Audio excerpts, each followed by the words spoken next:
Ну что, все стены зашпаклеваны. Я еще только закончил вот эту стену.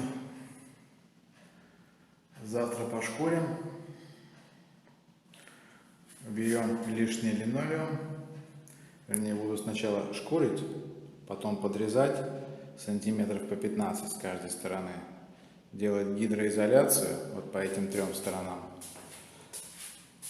так как там стык несущих плит происходит, чтобы к соседям не протекло.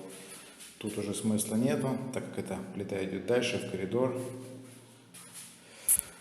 Ну и вот как-то так. В принципе, стены готовы под оклейку обоями.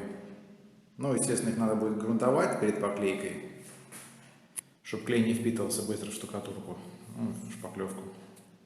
Но это уже будет непосредственно перед поклейкой обоев. Ну и дальше переходим к полу. Будем выставлять маяки. Ну, немножко с покрытием подвели. Сначала надо, чтобы привезли пол, померить высоту, чтобы четко совпало с полом в коридоре. Ну, в общем, как-то так. Процесс идет.